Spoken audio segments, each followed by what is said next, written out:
What if I were to tell you that you could stop getting chargebacks? Well, in today's video, I'm going to help you solve for that. Most agents think that selling life insurance and getting chargebacks are just part of the business, but they can actually be reversed. It's not a lead quality problem. It's actually a sales process problem. And in this video, I want to share with you a live sales call. I got off the phone with this lady. I sold her a policy and her husband a policy. And I'll actually just pull this up on the spot here. She just sent me a message here. It says, God bless and thank you, right?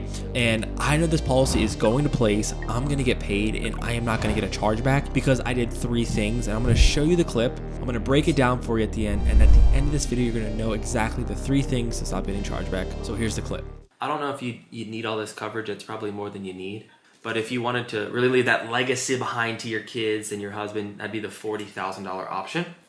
But again, if you were my mom, I'd say, Mom, you probably don't need all this coverage. 40,000. Are you still following me? I'm here. Okay, it's $163.35 per month for the 40,000. Okay. Now, Miss Betty, our real biggest challenge is to see if you're eligible for the coverage and see if you can qualify. But you kind of feel me in as a mother thinking of your son and knowing that you're not protected. Do you feel like we should go with the 12,000 or the 20,000? What would give you like the most peace of mind? The 12,000 would be fine. Okay, the 12,000 for the 5194. Okay, is that going to be comfortable? We don't have to pay for anything today, but we have to see if you get qualified. But would that be comfortable and affordable for you? Not only just now, but also into the future, adjusting for later down the road as well. Hopefully, yeah. Okay. Well, It won't go up, right? it's locked in for life. It never goes up, and it builds a little bit of cash value as well. But the price never goes up. Would you want me to go down a little bit? I can go down a little bit, but it might not be enough for a formal burial. So what you mean down, with what? I can go because Miss Betty, I don't just plan to get you a policy. I want to make sure I can get you a solution that's going to be comfortable for you every month, that's going to be affordable for you, because that's what actually matters when that time comes. So they have a beginner option, which is a $10,000 program. It's $43.99. So you kind of fill me in. What would give you the most peace of mind, so you can check this off the list, but also make you sleep well at night? The 10,000 or the 12,000? You think? We do the basic payment, the starter program. That'd be fine. Okay. That'd be fine. The 5194 for 12,000? Yes. Okay, so let me explain the process for you, because this all sounds fine and dandy, but I got to make sure that Aflac would approve you. So what we're going to do is we're going to fill out the quick application here. We'll then put your beneficiaries down. Who do you think as your beneficiaries? My son, Derek Cooper. Okay, Derek. Okay, we'll put your son down, Derek. They'll ask a few medical questions inside of the application, and then from there they'll be able to help us understand if we can get you the coverage, and if so, then we can really select the date that would even make sense for you to actually have the policy kind of kick in. Okay, now for your policy, Miss Betty, do you want to put a middle initial on here, or should we leave that off? Oh, for me? Yes, for you, Miss Betty. Do you want to put a middle initial or leave that off? You can put A. Okay. A. Okay, and then I just want to make sure I spell your. So you watched how I moved into that application. That is why your sales process will help you stop getting chargebacks. There are 3 things that matter that will prevent chargebacks. Number 1 is how you move into the application. Number 2 is actually how you do your application. And number 3 is how you wrap up the policy to get cool messages and cool things from your clients saying, thank you, God bless you, I'm always here for you. So the first thing I want to talk about is when you are moving into the application. Okay, the question that you want to ask them, the question that I used to call clients, why'd they cancel, and I asked them, hey, Miss Betty, if I asked you this one question, do you think you would have stayed on the books? And that question is this policy not only comfortable for you today, but also in the future? They say yes. And then also for you, Miss Betty, I want to make sure that this policy is not taking any food off the table. Would you say that this $49 is taking food off the table? Once they say no, then you can get qualifications. Now, the big thing about this moving into the application is you're setting expectations. Like, hey, we're not tricking you into getting this policy. You know the money's going to be coming out of your account. So there's some things that I do going into the application that are clear, which is, hey, Miss Betty, is this comfortable and affordable, which we just discussed. Number 2, okay, who's going to be your beneficiaries? So she knows she's actually filling out this application. And then number 3, asking her like, hey, and I just want you to know that we're going to go ahead and fill out the application, and then they're going to tell us what day you want to actually start your payment. We don't have to pay for it today, but we do have to put away that you're going to pay for it. This is so important because when you get into the application, the last thing you want to do is spend 45 minutes to an hour pivoting, getting declined, and she's like, I don't want to give you my banking and account information.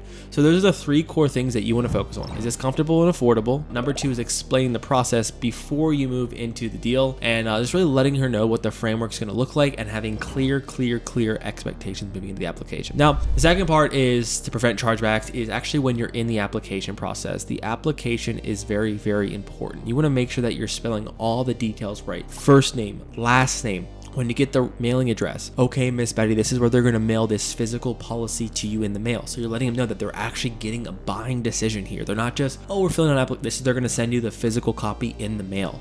I want you to know that once they get this copy in the mail, we're going to go through it together as well. Now, the third thing, another layer under this is in the application is kind of like getting them to like know that you're kind of, okay, gotcha, this is going to be in the mail. I'm going to be your life insurance agent for life. You're kind of like making that standpoint that you are their guy for life. You're their life insurance agent. And in this call specifically, how I did this is that she had to call her son for her son's birthday, and I was like, hey, Mr. Derek, I'm your mom's life insurance agent. My name's Peter. I'm going to be assisting her for the rest of her life. And that was me assuming the close the whole way before we even completed the application. The third thing is when it came to the payment information. We always get the payment details from the routing and account number, and then when it comes to getting the routing and account number, I went to the bank. I gave her the right routing number and the wrong routing number, and then I had her go into her mobile app and verified. I knew what the right one was, but I want her to actually go into her mobile banking app and then go ahead and find the right routing number, and right under that we had the account number. Now, what we do in our company is that we actually use a service that actually, you can look up any services where it actually deposits 1 penny into their bank account and then takes it out after they consent to that, and that allows me to understand if I have the right routing and account number. Okay, you can use services like GuyAct. I don't want to sponsor any, but just look at bank verification systems and you can go ahead and set one up. It's like 20 some cents a transaction, but it makes sure that your client actually has the right routing and account number, because you don't want to spend an hour doing all that and the routing and account number is wrong. Also, when you're in the app, it's very important that you select the right payment date. Okay, this is the date, Miss Betty, the 15th of every month. They're going to have the money in there, right? Not like, oh, we're going to set out for the 18th and you just assume that they have it. No, you want to pause.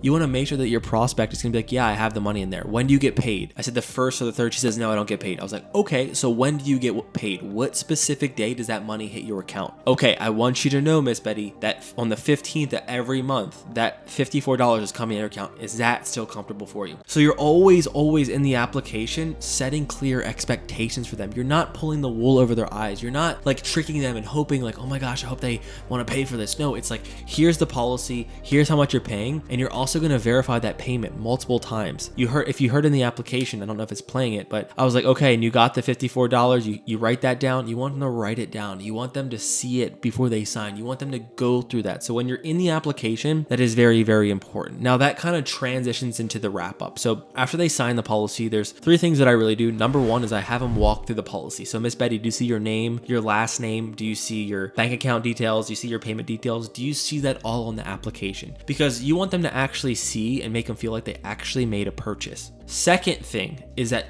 I sent this lady a Loom video. Okay, so I go on Loom. This is a hack. I go on Loom and I pulled up her policy and her husband's policy, and I also pulled up my Texas life insurance license, and I had a Loom video play.